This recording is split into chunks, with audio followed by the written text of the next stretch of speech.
Hello दोस्तों, कैसे हैं आप सब। स्वागत है आपका आपके यूट्यूब चैनल दीपावली में। अभी काफ़ी दिनों से हमारे देश में सर्जिकल स्ट्राइक को लेकर काफ़ी बातें चल रही हैं और उसी दौरान इन स्ट्राइक के पीछे एक मास्टरमाइंड का नाम सामने आ रहा है।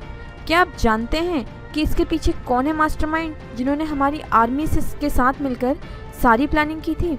अगर हाँ तो कमेंट बॉक्स में ज़रूर लिखें, और अगर नहीं तो मैं आपको इस वीडियो में उनके बारे में सारी जानकारी देने वाली हूँ। वो हैं मिस्टर अजीत डोभाल। अजीत डोभाल एक सेवानिवृत्त आईपीएस अधिकारी हैं। यूँ तो कई ऐसे आईपीएस अधिकारी हैं जो अपनी पूरी सेवाएं देने के बाद सेवानिवृत्त हो गए, पर अजीत जी का नाम आज भी भारत के सुरक्षा मुद्दों पर अग्रणीय है। इसका कारण इनका प्रधानमंत्री जी का प्रमुख राष्ट्रीय सुरक्षा सलाहकार होना है। इन्होंने अपने करियर में कई बार भारत के सुरक्षा मुद्दों पर अग्रणीय भूमिका निभाई है। पूर्व में हुई सर्जिकल स्ट्राइक और अभी हाल में हुई पाक आतंकियों पर भारतीय वायुसेना की एयर स्ट्राइक कार्यवाही में भी इन्होंने अपनी अहम भूमिका निभाई है। अजीत जी के जीवन और उनके करियर के बारे में संपूर्ण जानकारी हमने अपने इस वीडियो में आपको उपलब्ध करवाई है, जिससे लोग उन्हें और भारतीय सुरक्षा में उनकी भूमिका को अच्छी तरह समझ सकें। हम आगे बढ़ें उसके पहले अगर आप पहली बार हमारे चैनल में आए हैं तो जल्दी से इसे सब्सक्राइब कर लें और बना लें इसे अपना चैनल, और साथ ही साथ बेल आइकन को प्रेस करें सो दैट जैसे ही मैं नया वीडियो अपलोड करूं आपको नोटिफिकेशन मिल जाए। अजीत जी का जन्म 1945 में हुआ था। इनका जन्म उत्तराखंड के पौड़ी गढ़वाल नामक जगह में एक गढ़वाल परिवार में हुआ था। इन्होंने इनकी शुरुआती शिक्षा अजमेर के मिलिट्री स्कूल से पूरी की और फिर बाद में आगरा विश्वविद्यालय में अर्थशास्त्र में एमए करके स्नातकोत्तर की उपाधि प्राप्त की और फिर आईपीएस की तैयारी में जुट गए। अपनी कड़ी मेहनत के दम पर अजीत जी 1968 में आईपीएस के लिए सिलेक्ट हो गए।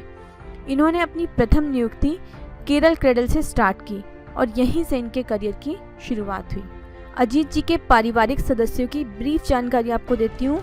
उनके पिता का नाम है गुरुनाथ डोभाल, उनकी पत्नी का नाम है अनु डोभाल और उनका एक बेटा है जिसका नाम है शौर्य डोभाल।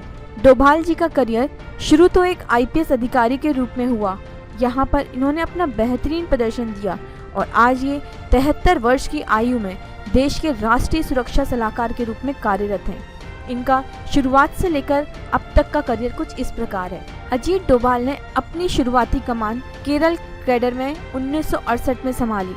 इस दौरान पंजाब और मिजोरम में हुए उग्रवादी विरोधी आंदोलन में ये सक्रिय रूप से शामिल थे। इसके बाद साल 1999 में कंधार में IES 814 में अधिक यात्रियों के अपहरण के मुद्दे पर अजीत जी उन 3 अधिकारियों में से एक थे जिन्होंने रिहाई के मुद्दे पर देश की ओर से बात की थी। इसके अलावा अजीत जी को 1971 से 1999 तक हुए सभी 15 हाईजैकिंग में शामिल होने का अनुभव प्राप्त है। अजीत जी 1 दशक से भी अधिक समय तक IEB के संचालन विंग का नेतृत्व करने का भी अनुभव प्राप्त है। इसके अलावा अजीत जी को मल्टी एजेंसी सेंटर और joint task force and intelligence के संस्थापक के अध्यक्ष के रूप में भी अनुभव प्राप्त है। अजीत जी ने आतंक विरोधी कार्यों के लिए भारत के तीसरे राष्ट्रीय सुरक्षा सलाहकार MK नारायण द्वारा ट्रेनिंग भी प्राप्त की हुई है। पंजाब में रोमानियों के रेस्क्यू के समय भी अजीत जी ने अहम भूमिका निभाई। साल 1988 में ऑपरेशन ब्लैक थंडर के पहले इन्होंने स्वर्ण मंदिर में प्रवेश कर महत्वपूर्ण जानकारियां एकत्र की थी। अजीत जी ने मिजो नेशनल आर्मी के साथ बर्मा और चीन की सीमा के अंदर भी एक बहुत लंबा समय बिताया है। मिजो नेशनल फ्रंट के विद्रोह के समय भी इनका प्रदर्शन यादगार था। अजीत जी ने एक बहुत लंबा समय करीब 7 साल तक पाकिस्तान में अपना धर्म बदलकर गुजारा।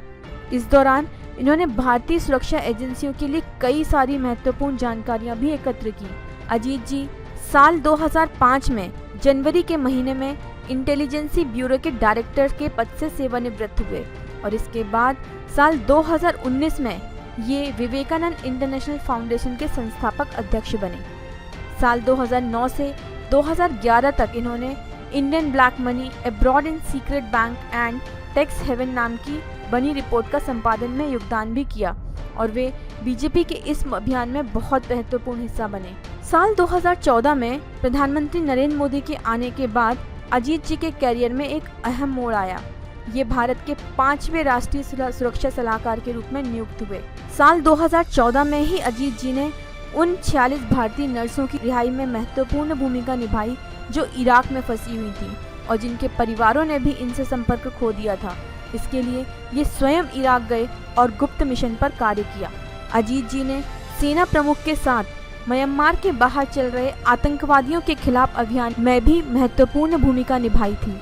यह अभियान 50 आतंकवादियों को ढेर करते हुए एक सफल अभियान साबित हुआ था।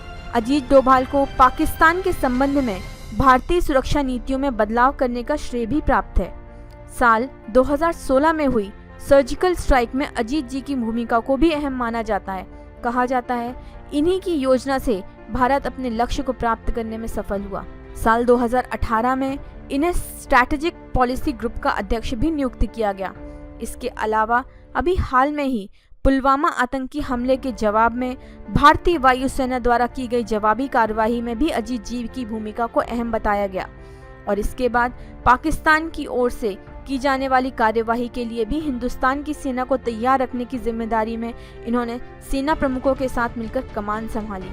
दोस्तों, अजीत डोभाल जी को प्राप्त अवार्ड के बारे में अब मैं आपको बताना चाहूँगी। अजीत जी अपनी उम्दा सेवाओं के लिए पुलिस मेडल पाने वाले सबसे कम उम्र के अधिकारी थे।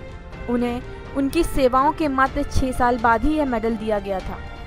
इसके बाद अजीत जी को प्रेसिडेंट पुलिस मेडल से भी नवाजा गया है। यह मेडल प्रति वर्ष गणतंत्र दिवस और स्वतंत्रता दिवस के मौक़ों पर चयनित अधिकारियों को उनकी वीरता या प्रतिष्ठित सेवा के लिए राष्ट्रपति द्वारा प्रदान किया जाता है। साल 1988 में अजीत जी ने दूसरे सबसे बड़े सर्वोच्च वीरता पुरस्कार कीर्ति चक्र को भी प्राप्त किया हुआ है। आज 73 वर्ष की उम्र में भी भारतीय सीमा सुरक्षा की जिम्मेदारी में अजीत जी ने अहम भूमिका निभाई हुई है। इस पद पर पहुंचने और इस जिम्मेदारी को उठाने के लिए इन्होंने ना जाने कितने इम्तिहानों का सामना किया है। अजीत जी उन लोगों में से एक हैं जो सीमा पर ना रहकर भी हमारी सुरक्षा के लिए साल में 12 महीने, सप्ताह में 7 दिन और दिन में 24 घंटे लगे हुए हैं।